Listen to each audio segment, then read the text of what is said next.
Greetings and good tidings, you good people. Welcome to Stone by Stone, an Edgewater Castle podcast, where we peel back the layers of the beautiful game like the 32-paneled onion that it is. Join me, Andrew Swanson, your host, as we engage in some insightful conversations with some very remarkable individuals. These brave souls will share their unique perspectives on the world and its game, their personal narratives, and how football has woven itself into the fabric of their lives like the thread in a highly personalized quilt. A heartfelt thank you to our production sponsors, Tightrope Recording, for their masterful sound engineering, and to our dedicated listeners.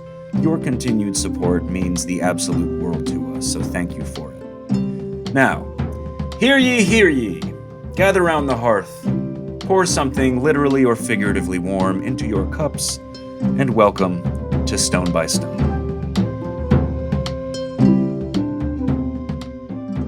Welcome, ladies and gentlemen, back to Stone by Stone, and welcome, my dear friend, Ally Schlegel. Thank you so much for being here this evening. It's just a delight to have you. How have you been? Yeah, thank you for having me. Life is good. Can't complain other than the 1 degree weather. It's a slight complaint, but not a full complaint. Yeah, with no wind chill, it's hanging out around 1 degree. Yeah. If you're caught in the wrong alley in Chicago today, you're looking at -15, -20. It's dark out there. That hurts. It's tough. It's tough, hurts. But yeah, all the same, and for that reason, thank you for being here. Yes, of course. Listeners, this is a very exciting thing for me. We haven't known each other a super long time, but we got to know each other over the last year. You've obviously been in Chicago now for a couple years. Yep, 2. Yeah, going into your 3rd season. Yep. And why are you in Chicago? What do you do here? I play professional soccer for the Chicago Stars. And I was drafted here in 2022. They have since gotten rid of the draft. But at the time of me ending my collegiate career, I was drafted here. So no choice, but I'm honestly glad. It was somewhere I wanted to be. Good. That is for sure. That's great. Yeah, we're going to get to your college career, and we're going to get to the draft and sort of like that experience, because I'm sure that is a very weird thing. It was an experience. Yeah, we can definitely get into that. Exactly. And we'll get into, Chicago in general and how you found the city. But to start us off, because like I said, we haven't known each other that long. I don't know you all that well. No. I'd love for our listeners and I to just learn a little bit more about you and your life. So, my first main topic here is upbringing in early life. Oh, love. So we're gonna start right at the beginning. Paint a little picture for our listeners of your childhood. Like, what was your childhood like? Where'd you grow up? What was the sort of day-to-day routine for little Ally? What makes me me? Yeah, yes. Exactly. I grew up in a town called Parker, Colorado, which is a little bit south of Denver. My family, my dad and my mom, they are all from the South. So the both of them, my dad grew up in New Orleans. My mom grew up just like moving around the South. She lived in Florida and Arkansas and also Kentucky. They met at the University of Kentucky. My dad played football there, and my mom was in a sorority there. And my dad always, I think he was 3 years old when he told his mom that he was going to live in Colorado. And so my dad, he was doing everything for NFL prep and wanted to go to the NFL. He did all of the camps with the Atlanta Falcons, and then he got cut on the last day.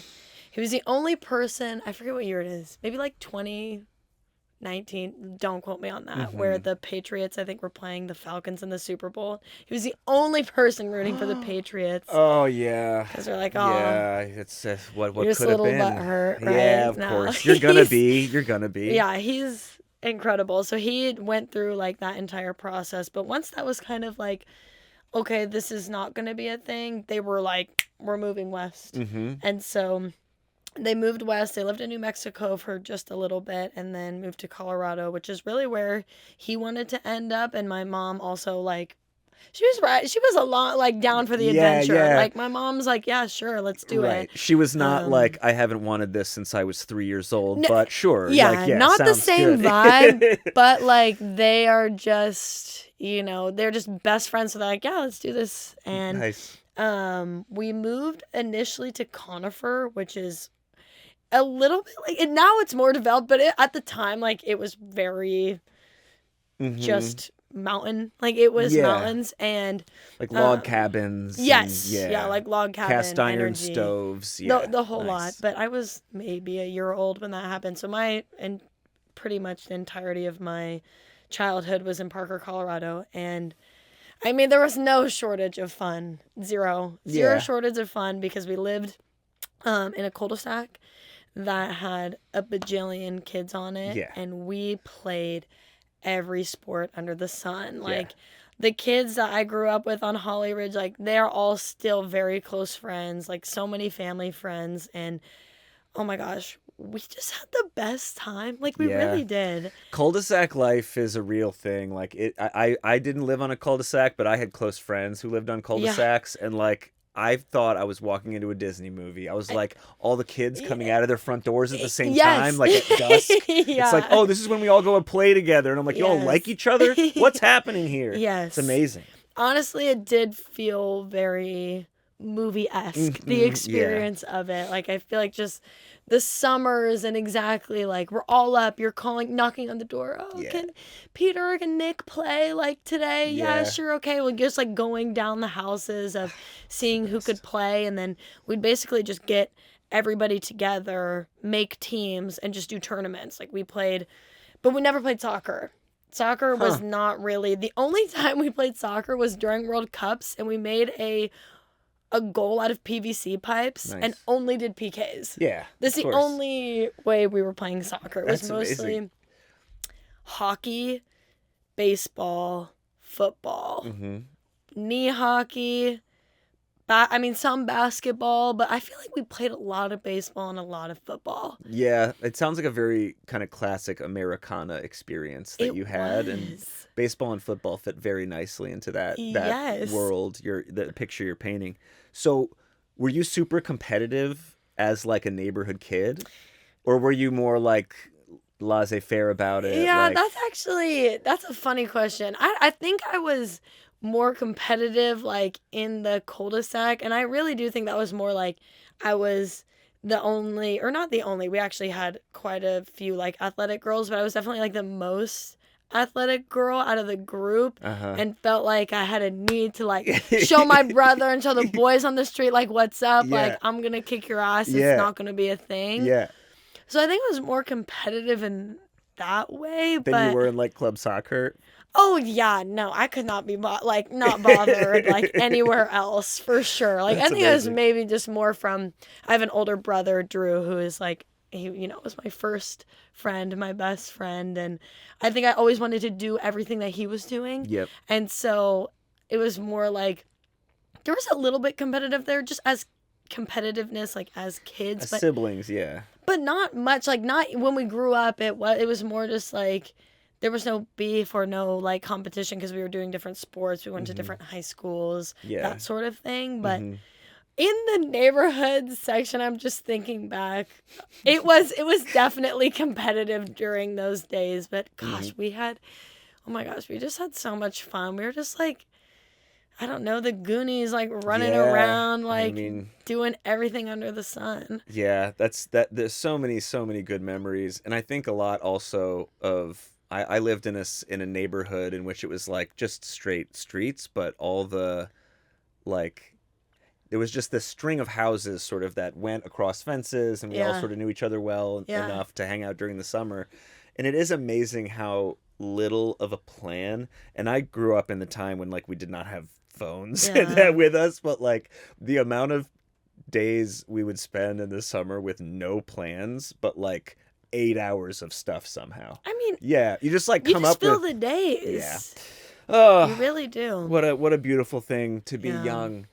So back to slightly more organized, if not competitive, sporting experiences. When did you like get into soccer? When did soccer become a thing for you and, like, your schedule? Honestly, soccer became a thing, like, pretty quickly right off the bat. Once we moved, again, I came from, like, where I'm from, there was such a hotbed of soccer players in the club that I came from and just Colorado in general. Yeah. And at the time, again, like, my family, like, we didn't know that, or Mhm. it kind of just happened. Like, we just ended up moving to Parker, and my brother, he started playing soccer, and I wanted to do what he was doing, so I wanted to play soccer, and kind of just stumbled upon, like, people in the neighborhood and who were playing, and our team was like legit. I feel like we were legit like right away, like right off the bat. We were I think maybe like 6 or 7 years old. We started traveling and doing 3v3 tournaments and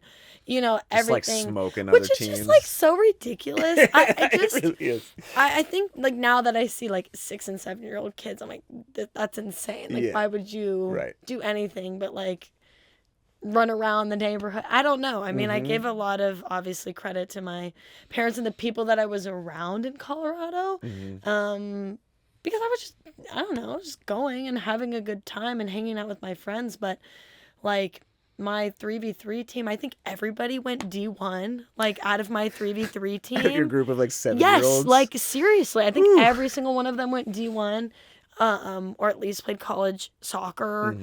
And yeah, I mean, it just really kicked off right off the bat. I'm curious about that because it does feel like there are some parts, like there are communities that just generate more talent, right? Yeah. And like Colorado is one of them. Yeah. And especially in the women's game in the U.S., it feels like. Yep. What is it about, or is there anything that you can like look back on or look to in Colorado as like a greater community, or where you grew up specifically, where you can pinpoint like, oh, that's a reason that it's producing more players? That's a great question. I think honestly, I feel as though my parents would have a better answer for the structure of it, because it must have been easy to stumble upon it, and it was not confusing in terms of there were 3 like major clubs. Yep. You played at one of them. The structure, if you were playing rec and then at U11 or whatever it was, you went competitive, you did the tryouts, whatever. But there was like, the community seemed like so easy and so easily understandable and accessible to us. And maybe that's due to plenty of like other socioeconomic factors or whatever the case might be. But to me, maybe a separator of, I guess, my experience looking back is we just had a lot of good technical development. Yeah. I feel like the camps that I did, I go back to Corver, I did all these Corver camps, and my coach, like even when I was 7, they were so focused on the technical part of the game. Like I feel as though even when I was 7, I was being taught the correct technical skills, which that to me seems like a great separator, like as I grew up, which again, maybe that's not common, I don't really know, but just in my own reflection, I feel like that was always a big part of it and something that allowed me to stand out, maybe. Yeah. Or like Colorado like allowed us to stand out, like going into maybe regional and national things. Yeah. That's a question I always am curious about, because we live in Chicago, which I think is such an amazing and such a huge city. Yeah. But like its soccer scene and its soccer culture, it's like hard to really pin down and pinpoint because it's such a big city. Yeah. So when there are these areas or these places where things are just working in this area, right? And like players are getting good training and they're coming out as good people and good players and so on. I'm just always very curious about that. Yeah, fair enough. So did you play any other sports competitively growing up? I played basketball with my soccer teammates. Okay, sure. Because it was cold in the winter and we needed a little bit something else to do. Of course, we also played indoor soccer, but we played basketball, which I did love basketball, and it was super fun, but it's one of those things where all of us were obviously good at playing defense, because basketball is very similar to soccer in a movement type of way, in a space orientation and understanding that. Yeah. So I think it was like a very easily transferable sport to play. Mm-hmm. But I definitely regret not just snowboarding Sure. looking back, but I also would snowboard, and it was like my dying wish as a kid to play football. Like, if I could quit soccer now and Yeah. play football Yeah. at any point in my life, I would have done it. Yeah. Like, football is definitely my first love. Yeah, I can see there's it something is. happening here. It is. Yeah. I mean, like, my brother and my dad, they're a football family. Like, we're football fans. Yeah. I did not grow up watching Premier League. Yeah, I learned about the Champions League in college, how Yeah. it worked. Yeah. Because my roommates were all about it. And I was like, maybe I should learn about this. That is But so funny. I grew up watching college football, loved CU. Mhm. I loved the U documentary about the 80s Miami team. Like, no, Mhm. I wanted to play football. I wanted to be a free safety, lighting people up. Yep.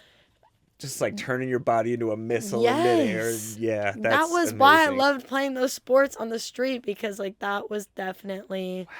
So I like had put together this big PowerPoint presentation Oh my god. to my parents to Oh my let me God. play Pop Warner football with my two best friends on Holly Ridge, Alex and Peter, because they were playing football. And my parents said yes. But we started that same year was like, I'm pretty sure we started ECNL or whatever. Oh no. And so it was kind of like, Ally, if we're going to do like competitive soccer, like you probably can't put on these freaking football pads. Your life is a Disney movie. Yeah. This is like Little No, it Giants. is.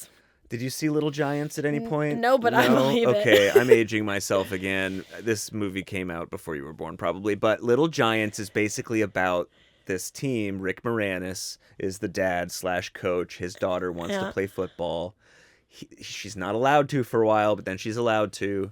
Her nickname's the Icebox. She's like a really good linebacker. That's I think. sick. Yeah, it's a great that is movie. my dream. You should check it out. I actually need to watch You that. do. No, you'd love the Little Giants. Little It's like in that Giants, period of yeah. time when Disney live action movies were all about like kids playing sports either in an interesting way or like kid gets injured or can see angels and now he's really good at baseball. Yeah.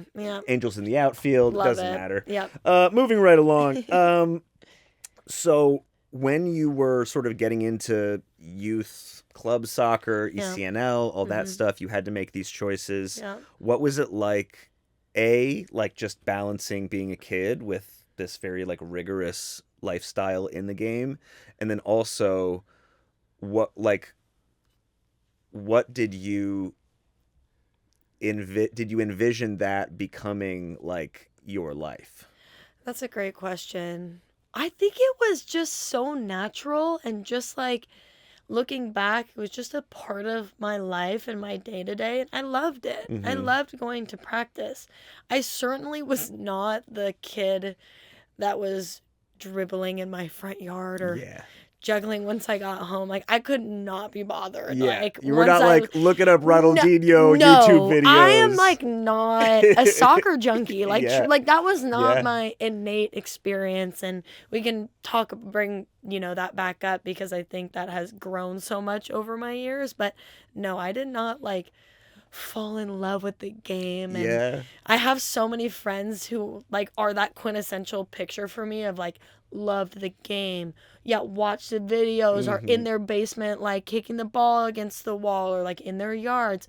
I could literally not be bothered. I was like, I'm good at this. I'm gonna keep doing it. Yep. I'm surely not practicing this. Yeah. I have to go play with my friends, and we're not playing soccer, Yeah, so no, I'm not playing soccer. I'm gonna go light some of my friends up on the sidewalk now. Yeah, exactly. Amazing. And so I played up at club for a club called Storm. It's no longer a club, but oh my gosh, I loved these girls. Like, they were. So you played up. That means you were younger. Yeah. So they were either 1 or 2 years older than I was at the time. I'm sure that was very cool. I have so many wonderful friends. There's not enough time in the world to talk about all of my friends, but my club teammates, oh my gosh, they are just some of the most wonderful people. And They really, yeah, like, I feel like I sped up, like, my growing process. Definitely, like, in the middle school years. I'm like, I shouldn't know that, but I do. Yeah, and, yeah. Whatever, having older people, like, out on the, like, out in the neighborhood Yeah, and of whatnot. course. But they were also very, like, humbling. They were so humbling to me. Like, I think, especially at the time, I was like, yeah, what about it? Like, I'm gonna, like, I'm got it. Like, I've got it. And they were like, Schlegel, like, shut up. Like, you're annoying, Or, Yeah. like, you're being an asshole. Like, Yeah. cut it out. Yeah. I was like, you know what? Especially those middle school years. Yeah. Like, where you're just trying stuff out. You're yeah, just like, you're just you're a like horrible throwing something at the wall. You're honestly yeah. just the worst version of yourself. Correct, Like, correct. 7th and 8th grade, like, please erase it. Just but, finding the bottom, yeah, That's what like, middle school's all about. One of my best friends to this day, Caitlin, like, they were a friend for, like, 14 years. Like, these relationships, they're just so deep. But that club experience, again, I guess my soccer experience is so clouded by fun. Like, I don't even remember the soccer. Like, I do. There are some deeply rooted things. But I'm telling you, our club experience, like, the girls we were playing against then, like, there's so many girls that I know in the league now that were from clubs we played against, not like youth national team camps, all that jazz. It just, looking back, I'm like, I don't even know what I did except for just like vibe and have a good time. Just had a good time. Yeah. Landed yourself a little career here. Yeah. You just stumbled your way right into it. It seems like. Well, we're cruising right along here. I want to make sure that I'm keeping track of the time. Yeah. I'm wearing an analog watch Good today. for you, because I will talk forever. No, and I want you to, but at the same time, we're on a time limit, so we can't just have a 4-hour episode. Sad. It would be tough to finish that. I would. But so we're going to move on to college. Okay. We're going to shift right through. You've been humbled by older friends. You're now choosing to go to college. Did you have a ton of like recruitment stuff happening for college? Okay, so that kind of goes back into the playing up thing. So I was playing up, and since they were older than me, like, they were getting recruited at, like, freshman, sophomore year of high school. Right. And I was an 8th grader. So things definitely, like, got expedited because I was playing. All these scouts knew you early. On the older, yes, by playing on the older team. I eventually left that club because, again, they were older and they were kind of moving on, and I went to Real, which is where our head coach at the Chicago Stars, Lauren, he was my head coach. Yep. Played with a lot of girls at Real. I got a note to come back to that later. Because I know I just talked about the storm, but Real was like also such this incredible experience. I did 3 years there. But so the recruitment process was, again, I look back and I'm like, what the actual hell? Like, what even? Like, I don't know. There was so many crazy things, but I actually was like pretty dead set on North Carolina. Like, I had always wanted to go to North Carolina. One of my old coaches, like, he was just a North Carolina guy. And at the time, that was like still the dynasty and everything. Yeah. And I was just like, I'm going to North Carolina, no big deal. I visited there in 9th grade. And there was Waffle House on campus. So I was like, it's wraps. Say no more. I don't have to think anything else of this. But that kind of just like, I don't know, like, started to fade out a little bit. It was like, oh, I actually need to think other thoughts. That's interesting. Never considered that. And so then, I feel like it just opened things up. But I didn't really vibe with the West Coast. I don't know why. I just didn't. Yeah. I didn't want to stay in Colorado. Like, all the, there's just like so many, I don't know, Florida, I'm trying to think. So it kind of ended up being like East Coast a little bit. It really, at the end of it, Penn State, Notre Dame. I was gonna maybe visit UVA. I think I skipped it. I don't even know. It just like all kind of happened. But it all fell into place. Really, at the end of the day, when I was really deciding, it was between Penn State and Notre Dame. Yeah. And it was like a month long, which is kind of unique. I feel like people usually make a decision like pretty quickly right away. But again, I'm 15. I don't really know anything. You were 15? I was 15, yeah. And there's a few funny things, like going back to Notre Dame. I remember I had gotten a C like in my first like freshman geometry, and I was like, I'm not gonna have the grades. They're not gonna let me into Notre Dame. And they were like, well, you know, you can take one person out of the team GPA. I'm like, oh, Thank I'm God. not, and you know, I'm good at school. Just Yeah, let it be known. I've got that note up on here too. But yeah, then I went to Penn State, yada, yada, yada. But the thing is I was at Penn State for like less than 24 hours. I don't remember the visit. I hardly remember the visit. I remember having conversation with Coach Erica Dombach. But otherwise, a month went on and I was just like, I don't know. Talked to one of my teammates now. She had just committed. We had been friends in youth camp. Her name's Kat Assman. Goalie. She plays at Orlando now. And we were just like chatting. And I think she was trying to like nudge me because she was the first one to commit in our class. But anywho, story goes, I have a dream about Penn State. I don't remember the dream. Everyone asks me that. I have no idea. Okay, that's the first question I was going to ask. But yeah, go ahead. But I just woke up and was like, I'm going to Penn State. And I walked downstairs and I told my mom, I'm going to Penn State. I'm going to commit right now. My mom was like, well, you should sleep on it. I'm like, I literally just slept on it. And I called them and committed, and they were like, I think they were so taken aback. But like, I mean, yeah, my Penn State coaches, they're like my best friends at this point. Yeah. I adore them. But back then, I think that was such a telling moment because, I mean, I called them. There was a thing where Ann Cook, she would call all the recruits on like a day each month. Mine was the first of each month. I would call Ann, and oh my goodness, like I would call her at like, 8:00 my time, which is like 10:00 there, and be like, I was just thinking about, and they were like, what? Who are you? So I mean, our relationship was the coaches. When I look back at college, like that was a massive part of the recruiting because I didn't go back to Penn State until I was 18. I committed and legitimately never thought about it again. Wow. I had a Penn State sweatshirt, won. For 3 years. Didn't go back until it was time to go. That's amazing. Basically, I went to camp, but... Yeah. So you basically had to make that decision for yourself so early because you were so good. Right? Because you were playing up with these girls so that the college recruiters knew you better. So all the best schools were already like, yeah, we're in the mix here. So, right? Like it was just that. Or did everyone make that call? Well, a lot of people, yeah, in our age, like they changed the rules now, which I think is proper and the right way to go about it. Sane. You can't maybe talk until you're a junior. Okay. But like at the time, it was not abnormal for us girlies to be committing at 15, 16.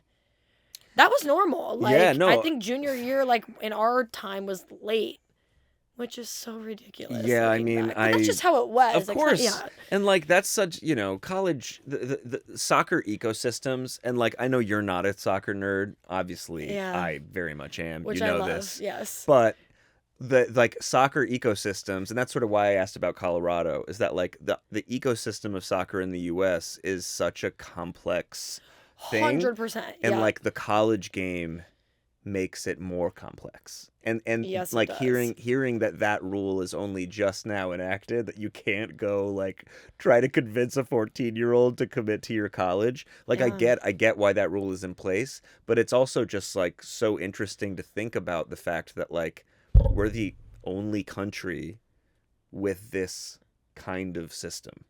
Right? It's so unique. It is. And like because soccer is this thing that has so many examples elsewhere, unlike baseball and football. Yeah.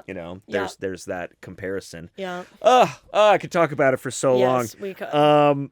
So before we go on a little break, I'm gonna go through some of your college statistics, which I found very, very impressive. You said you don't read your own stats or whatever, so that's fine. Your senior year, 2022, if I'm not mistaken, you were first team All Big Ten. You were the Big Ten tournament offensive player of the tournament. You were obviously on the All-Tournament 11, first team All-American, Mac Herman semifinalist for the second time, I believe. Yeah. And you were also a third-team academic All-American that same year. You mentioned that you were good I'm proud of that one. Yeah, I bet. I'm I bet proud you of are. the academic one. So that's just 1 year, your last year in college of accolades. Here are some of your stats from college. So you played 85 games, 83 starts. So there are 2 games, I guess, that you didn't start that you played. 47 goals, 19 assists, 5,517 minutes. So that's a pretty extensive amount of soccer for a college career. What was your favorite, like, not soccer related or soccer related, like, favorite moment of playing Division I soccer? Wow, that is a question that's never been asked. I usually have like some good moments or good answers. This is why I've got the sheet with the tiny writing. Yeah, good for you. Yeah. I should have brought one. With tiny answers to all the questions. Yeah. And it's hard to pick maybe a moment. I mean, there's so many moments. My college career was filled with incredible moments on and off the field, but my best friends in the entire world, like, are from those years. Mm-hmm. And I have so many best friends from the rest of my life that know me in such a unique way, but college sports is such an experience. Like, it is such a bonding experience. And like, one of my best friends like just got married, and it's stuff like that where the relationships at Penn State with my staff and the players, I could talk about it for days. I just absolutely adore those people with my entire being, and getting able to play with them and have, oh my gosh, it's just like memory on top of memory on top of memory. But to me, the greatest thing that came out of that were the people. It will always be the people. It was always the people. I went there for the people. I grew with those people. Those people will be in my life forever and ever and ever. Yeah, it's definitely the relationships. That was my favorite part of playing Division I soccer. Ugh, what a heartwarming and perfect answer on a cold, dreary night like this in Chicago. With that, we're going to take a slight break, and we will be right back with a few more topics of conversation around your career and what you're up to. And then we are going to end off with some rapid fire questions. Can't wait. Awesome. Thank you so much, listeners. We will be right back. Ladies and gentlemen, welcome back to Stone by Stone. We are very, very fortunate to have our guest here today, Chicago Stars forward Ally Schlegel. Thank you so much for being here again. So we've talked a lot about your life and your career so far, and now we're going to jump right into a very fascinating subject in the world of soccer, the college draft. Yeah. Which is something that does not exist anymore. Correct. But you were one of the last few. I was one of the last few who had to experience it. So tell us what it's like, what the draft was like. So I think it's so interesting, as we've talked about soccer on a global scale and how interesting a draft really is. And I think this came into full perspective when last year I had a roommate from London, and I was kind of explaining it to her, and she was just like, what do you mean? Like, this is how it goes. Yeah. But again, as somebody growing up in America, and again, I talk about how much of a sports fan I was growing up of football and all these things, like the NFL draft was such a big ordeal. So I loved the thought of having that experience. Obviously, it's on a way different scale. And it was quite unique because, the league is still decently young and post-COVID and all these different things where there wasn't a ton of cohesion just in terms of processes or how certain teams go about things.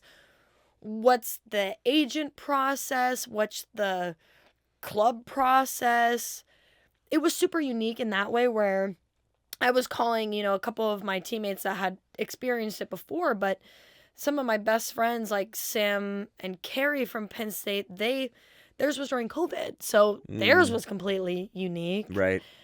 Our older teammates like Kale, Ellie Jean, like Emily Ogle, they also were so many years, like 4 years back to where so much had changed because, the league has changed just year over year so much that it was kind of hard to get advice. And I think that's still true today because I'm even trying to give advice back, and the playing field is so different that it's very hard to give concrete advice. But again, people are navigating it and doing the best they can. And again, the Penn State staff was incredibly helpful in that. And so were my teammates and my agency and everybody involved, because we were all trying to figure it out, build the, fly the plane while it's being built. That's kind of the vibe of the whole experience. And you're trying to, I knew so many of the girls in my draft class, and like, yes, you're trying to talk to them about their experience and again, kind of get that camaraderie of advice. But again, you also don't want to like compare things, because at the end of the day, I know this was really hard in the moment to convince yourself and others of, but the draft truly was like this Instagram-esque moment because it didn't really mean much. Sure. It did mean something, of course, like... and like the experience was amazing. Like, it was so fun. I drove down to Philadelphia. My whole family came in. There was a lot of fun media to do. Like, the event itself, I thought was really just a fun experience. And very unique. You're sitting in the auditorium waiting for your name to get called, but like, I have no idea. I know nothing. I don't know what's gonna happen. Like, I talked to a few teams, but it was just kind of dang, I really guess I'm gonna be out here and they're just gonna decide for me. And that's something that I find so interesting too, is that like, it's this moment in which we've almost added into college athletics. It's like a form of sports graduation. Yeah, totally. Like that's sort of 100%. What it feels like in some ways. But it does give you this moment, I guess, like you said, like with your family, to really put like a very clear chapter change moment on a thing. It's cool. Yeah, it is. I find it very cool. But it's also like, I get that it's also a situation in which you're taking a step from like education to the real world, but you have no ability to make your own decision, right? So it sort of has that opposite effect too, where you're like, okay, I'm a grown-up now, but also like someone's telling me where I go work, I have no control. Right. But at the same time, like, I love being told what to do. Yeah, I was a college athlete. Like, I want to follow the rules. Yeah. Give me structure, please. You're an academic All-American, for God's sake. You're trying to follow between those lines. I really am. Let's Just go. Put me right in between them. And I think that was also like, just in my faith, like something where I was like, okay, I'm just going to trust that like God is going to put me where I am meant to be, where I'm supposed to be, and I mean, the first year I was like, really? Okay. And it was just like overwhelmingly like confirmed. But the night itself was so much fun. It was like super nerve-wracking though. Like, there were so many. So me and Penelope Hawking got drafted together. She had done her 5th year at Penn State. She was drafted, I think, in the first round, 7th overall. And she waited for me, like, to be drafted. Which is so cute and so sweet. That's really nice. Yeah, I know. It was really special. We were actually just talking about it the other day because she had texted me, like, it's our draft anniversary. I'm like, oh, this is, like, such a moment between the two of us. And we were the only, like, 2 Penn State girls at the draft. And so she had waited for me. God bless her, because she was so hungry, and we were both dying. Like, we were so hungry because, you don't eat because you're nervous, and they give you, like, finger food, and I'm like, I can't do like this. 3 like, celery sticks. Like I'm about to pass out. But so I think it was just, so unique. And before I got drafted, again, like, I don't know really, I'm just hanging out, chilling, thinking maybe this, maybe that. I hope it's this. Like, my best friend was at Portland, and I think I wanted to go there, of course, because I didn't know any better. I'm like, friend. Yeah, exactly. Best friend, I want to go. Recognizable face, love this person. And that was actually the 23rd pick was Portland, and I got drafted 22 in the 2nd round. And I got a call. It was like really like a drop moment. Like I got this phone call and I'm like, what the hell? I answer it. And Chris Petroselli like was kind of just like, hey, like you're going to go to Chicago. And I was like, damn, that's crazy. Awesome. Like, wow. And I was kind of like looked at my family. I'm like, it's happening. Like, it's happening. Yeah. And it was very quick. Like that call. And then it was like 30 seconds before like everything was happening. So I like, you know, name gets called again. It's such a moment. It was so special. Like name gets called, get to hug my family. And then I have this like, you know, there's a video of I have it. Me and Penelope are just like find each other and like have this big hug because we're so excited to be together. Yeah. And she had texted me like, dude, what if we get drafted to the same team? And I was like, don't even say that. Don't even say that. Why would you even put such an idea? Like why would you say that? Like that would just, you know, be too perfect because we had not had a lot of time together at Penn State, but did she transfer? Yeah, from USC in Southern Cal. Gotcha. Yeah. So she did her fifth year semester at State, and is she one of those situations where she had an extra COVID year? To do? Cool. Got it. And I feel like I convinced her to come to Penn State. Yeah, you did a little recruiting. We had a really fun visit. I love Penelope so much. Yeah. So that was an incredible moment. And then, like after all the media and whatnot, we went to Shake Shack with our Penn State staff and had a freaking blast. Oh, that's amazing. Yeah. That's so fun. It was incredible, but I lead that all into the next day. 2 funny stories. See, we're not going to be able to. We're not speeding through this. We're skipping through. We're skipping through your advocacy work with the city council, I guess. It's just not. kidding. Yeah. Continue. You know, let's. Next day, I'm working out, and I have my phone on Do Not Disturb. It's always been a big thing, and my coach, love her. She's always yelled at me about this. My voicemail, like my whatever, if I don't pick up, was I had put like my iPod up to my phone, and it was just said, it was this rap song that said, if you ain't talking money, I don't want to talk. I'll call you back. And then it would hang up. And that was my voicemail. And coach was like, you need to change this. That's amazing. You're going to need to change that. I was like, no. Why would I change it? I'm not changing it. No, I don't care. Exactly. I'm on Do Not Disturb. Chasing the bag all the time. Always. I'm on the bike, like working out, whatever. Phone's on Do Not Disturb. I end the bike and look at my phone. I have a missed call from our head coach, Chris Petroselli. I'm like, awesome. Text message that's like, love the like, nice voicemail. Call me back. And I'm like, maybe today's the day. Yeah, you know. Today's probably the day that I change the voicemail. And anywho, I call him. And he was very straight to the point. And respectfully, like rightfully so. And I was really appreciative of it because he was like, yeah, like this is going to be hard. Like no contract is guaranteed. You're going to come in.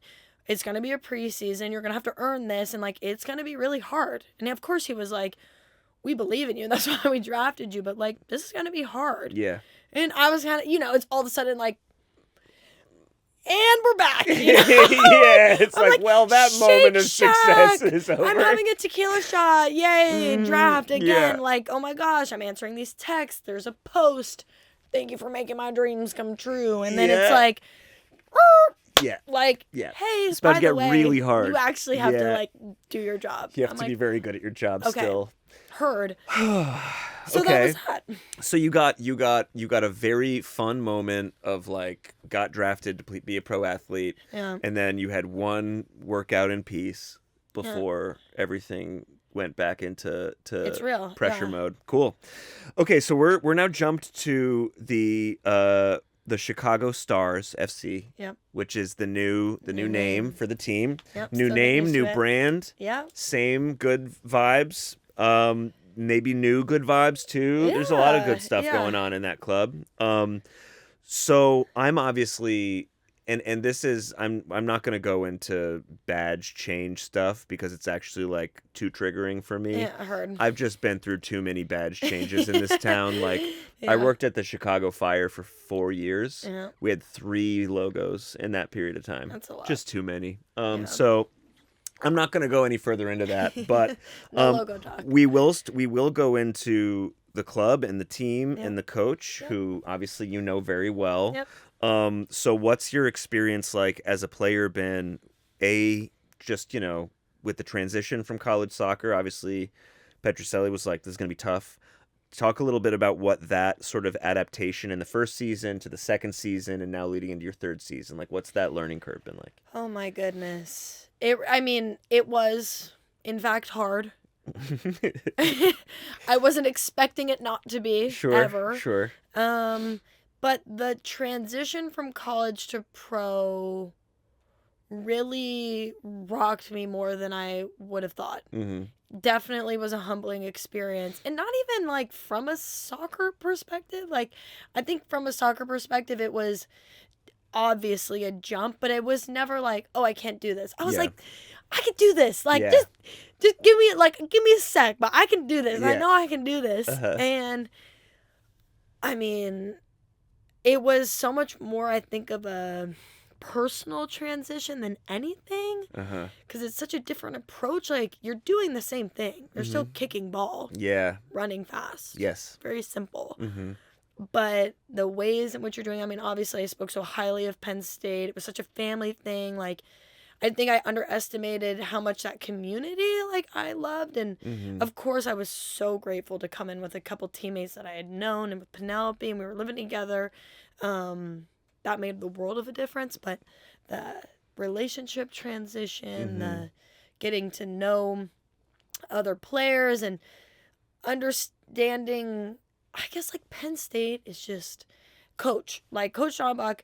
She is so incredible. She is a phenomenal coach, and is very, again, like, her structure was clear in terms of, this is how we play, this is what we do, and we just spent so much time in culture development, in team development, in meetings, and with our, positional groups, and all this time, like, doing these things where it felt very clear to me what things were, whereas the pros was like, you're a pro. Yeah. I'm going to give you some guidelines, but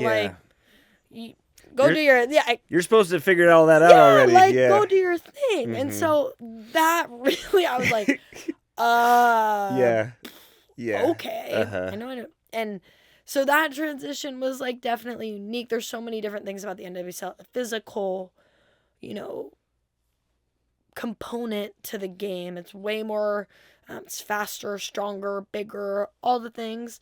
And there was also a lot going on at the club. Like, the club was going through a hell of a time. Yeah. The players were, like, had gone through so much there, and so there were so many, like, unique, challenging experiences in that first year that kind of was like the perfect shitstorm for everybody. Yeah. To where we were really all just in the mud. And that was, like, not to anyone's fault. It was a lot of inherited things, and a lot of things that we were trying to work through. And, it's your first year, you're a rookie. So I feel like I really just took my rookie year to just, like, surrender to being in the mud. Yeah. I was like, if this is what we're going to be, then so be it. Yeah. And that was a time to learn. We had so many great players my first year, like Yuki and Tierna, and I mean, I love Yuki. Yeah, I do too. I do love Yuki. Yeah, she's wonderful. And so many players, like, on that team that had been there for a while, were seasoned. So I learned a lot. But I definitely was, like, in the mud for so many reasons, and a lot of people were. Yeah. And then the second year, I was very, again, just blessed to have a coach that I had known. Oh my gosh, like, when he was, like, the coach, I was like, there's just no way. Like, this is just so hilarious. So let's stop there for a second. How did you already know Lauren Donaldson? Tell me about that. Yeah. So talked a lot about my Storm team. Yes. So when they kind of started to really transition into being older, I kind of feel like I was making a choice between, like, staying with that, or, like, switching over to Real. To me, it was like a development choice, like, because they were my age.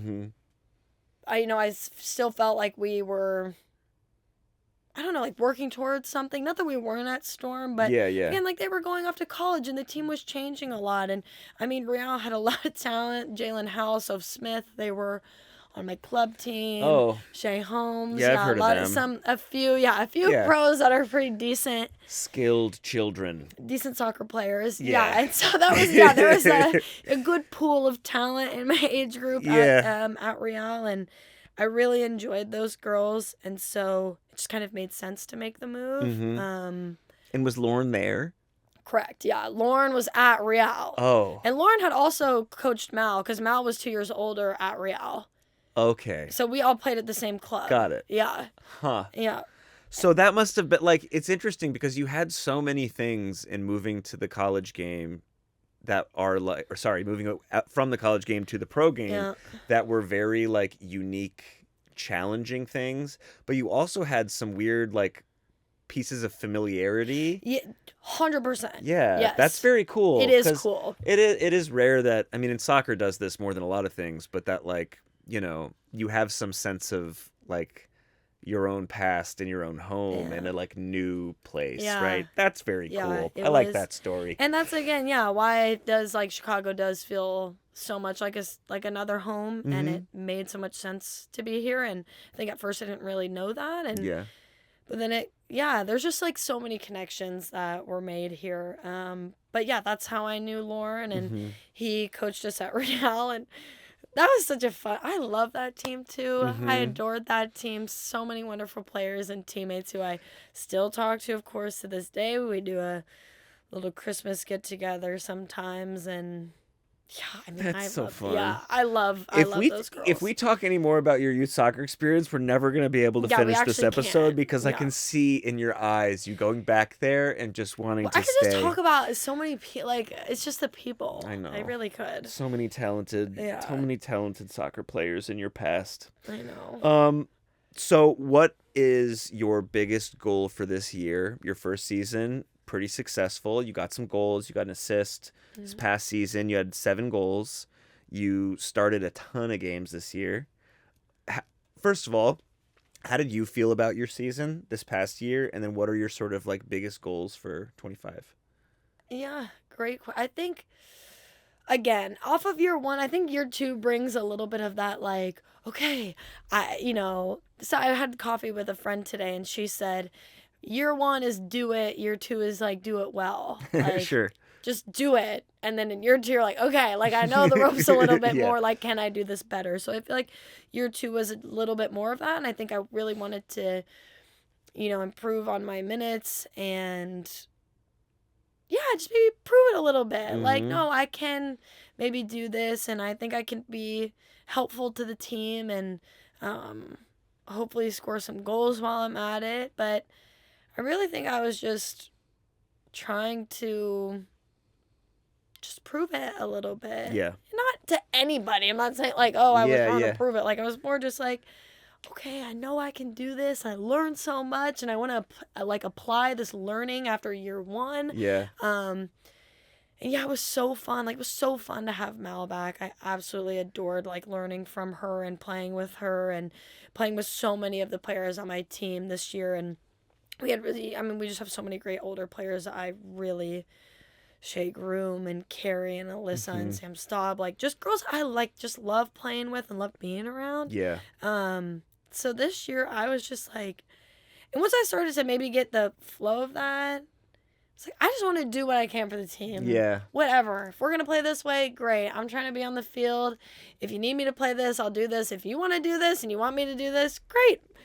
Whatever. Yep. I think this was a big year. I was talking about, like, maybe the structure of college, like, and I do honestly, like, attest a lot of this to the way that Mal plays is she's so intuitive. And I really, like, started to learn from that, I think, where, okay, do I really need to know the ins and outs of this shape right now, or can I just, like, read space? Yeah, just be like, there's a bunch of open space there. Like a coming back to, like, my inner child, like, it's such a pro thing. Like, people ask about the pros, and it's just like this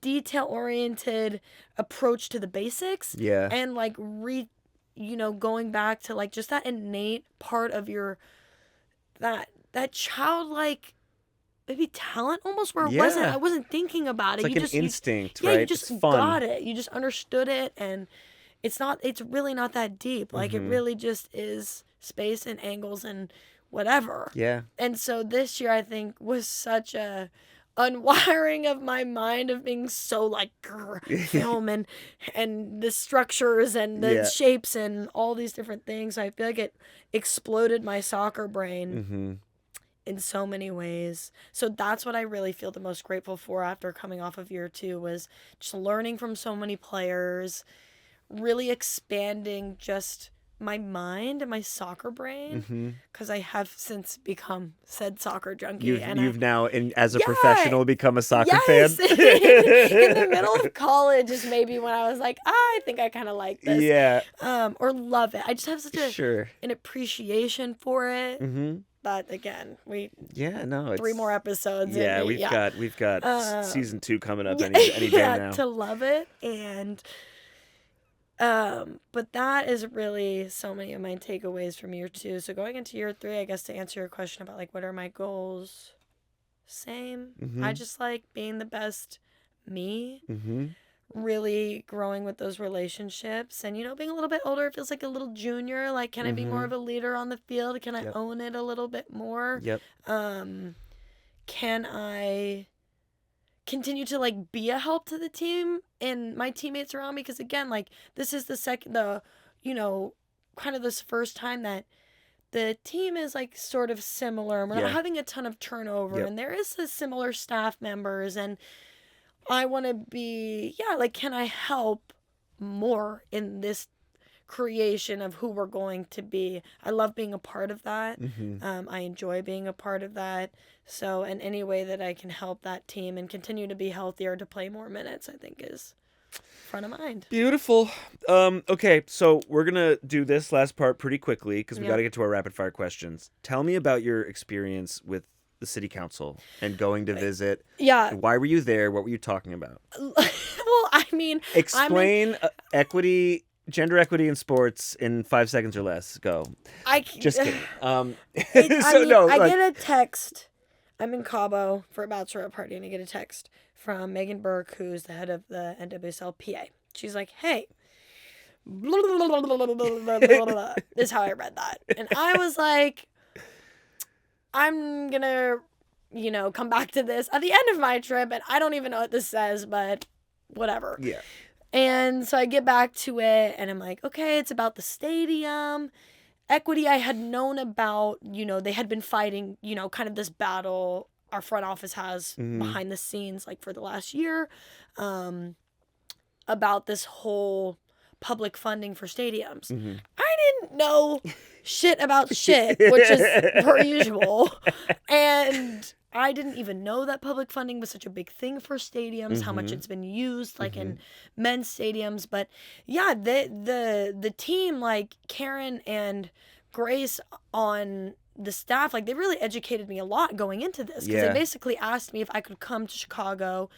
Or I said, like, I feel like this could be an in-person thing. Do you want me to come? Because I could have done it virtually too, which was great. They just asked me to really share my experience, kind of just share my experience of facilities and kind of the discrepancies that I've experienced, or maybe even going from college to pro, because a lot of times, like, your college facilities are better than professional, and just really wanted me to speak on my experience. And I was like, yeah, I can do that, but I was very curious about the whole thing. And so, they really educated me on just, like, how much money, and I cannot spit back the numbers to you. They gave me all the things, but it would totally be worth looking up. Like, billions of dollars going into these publicly funded men's stadiums, and $0 in women's publicly funded stadiums, and just the history of the bill, like how the White Sox owners had enacted this, and how he really believed that it was for White Sox only. And then the Bears caught wind of it, and they were interested in the money, but it was a really unique process. But my understanding was, like, my role was to speak to my experience to this equity amendment, because the equity amendment wasn't about the money necessarily. It was like the first step right in this. And they haven't even voted on it yet still, which they could, I think, in this next session. Things tend to take a little while here in Chicago. Yeah, with the government. And I don't know. I don't know if I have beef with it because I don't know what issues they're dealing with. Sure. I can't really say, oh, this is like the dying need of like the Chicago, for the Chicago greater city. But obviously I'm very passionate about it. I think sports, as we are all very passionate about, bringing, a positive impact to the community. Yeah. And so my understanding was this amendment was, if you do decide to use this public funding for stadiums, then you need to think about women's professional sports also. Yeah. Like, that has to be a thought. And there were so many complications because, like, thinking about, yes, we're in need of a stadium, but, like, right now maybe the Sky isn't in need of that. Sure. So, like, how is that equitable if they don't get money, or if the Bears do and the Sky don't, and then we do, but the White Sox, I don't know. Yeah. So there were a lot of, like, intricacies with it, but the process was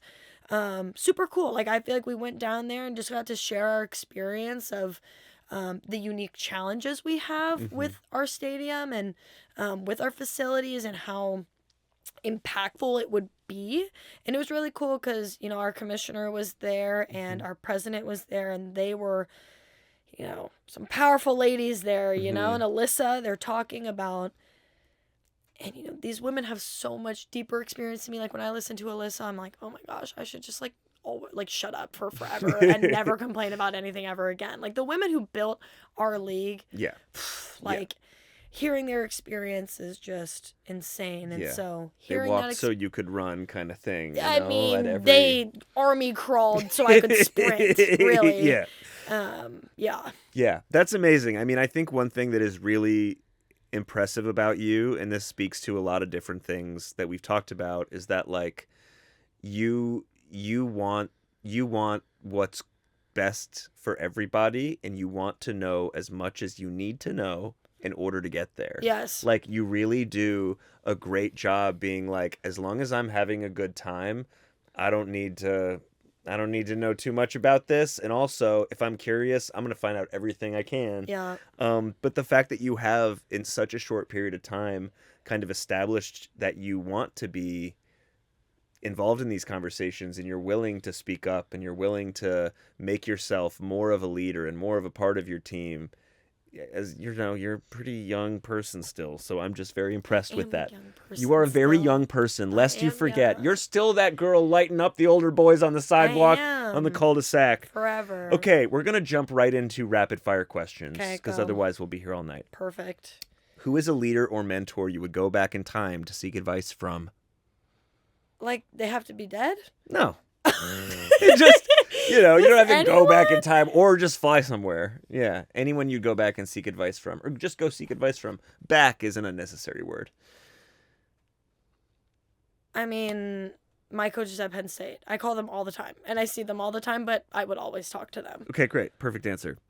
Who is a player, past or present, that you would avoid going back in time to play against? And this can be either a soccer player or or a football player that you're like, oh, I would hate to be a tight end against that guy. I would hate to be a wide receiver in the era of Sean Taylor. Okay. Sean Taylor has some of the biggest hits I've ever seen. He would get thrown out of this NFL so fast. Nice. Was that like your hero? Is that who you wanted to be? I mean, I go back and like look up his highlights and his biggest hits, because I think it's electric. That's so fun. Yeah. Okay, who is one player you would choose to go back in time to watch live?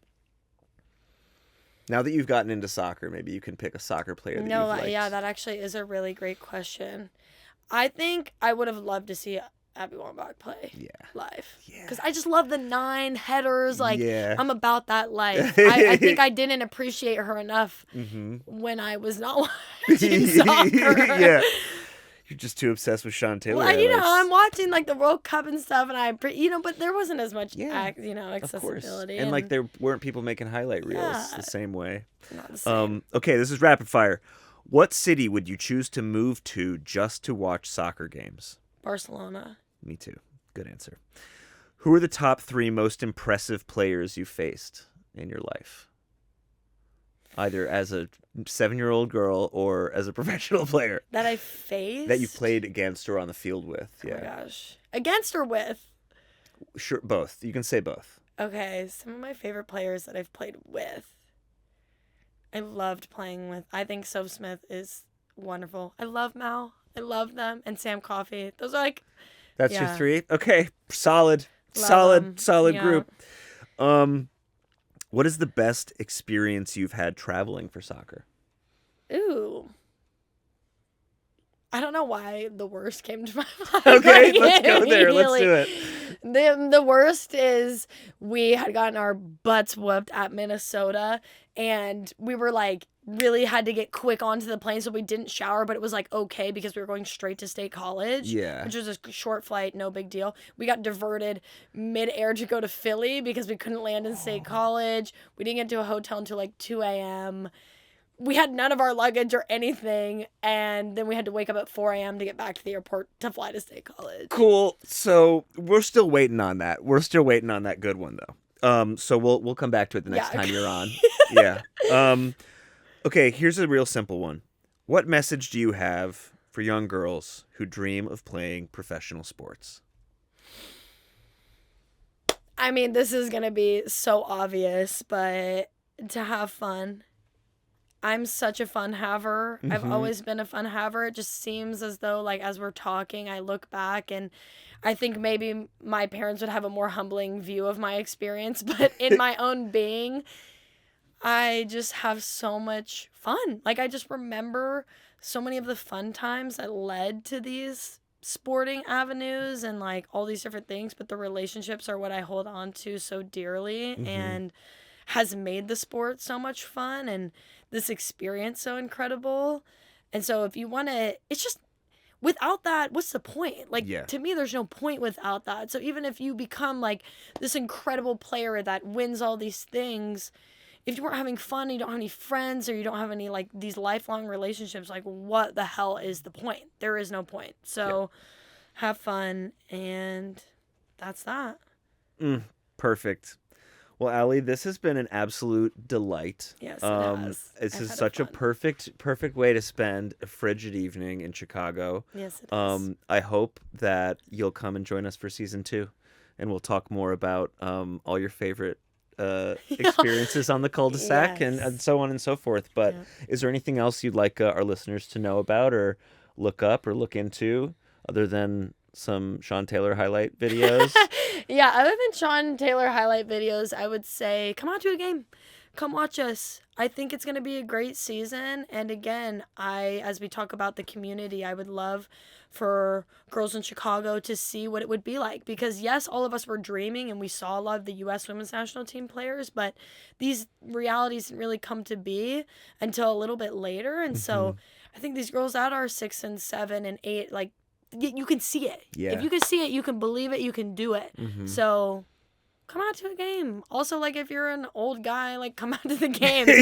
Old guys welcome too. It's for everybody. Absolutely. Old, absolutely. Young, no stress. The world's game for the old and the young. Yes. Thank you so much, Ally, for being here. Yeah, thank you for having me. Thank you so much, listeners, for listening. This has been Stone by Stone, and have a lovely rest of your evening. Thanks, guys. Bye. Ahoy there! Thank you for listening to Stone by Stone, an Edgewater Castle podcast.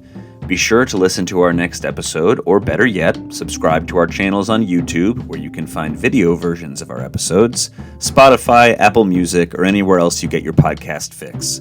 We'll have a lot of exciting new content coming up throughout the year, and we want you to stay along for the ride. In fact, you should probably just follow us on all social media platforms also. You know, just to be safe. And with that, I leave you be. Enjoy the rest of your day. Thank you so much for supporting the club, listening to the podcast, and as per usual, go Rooks.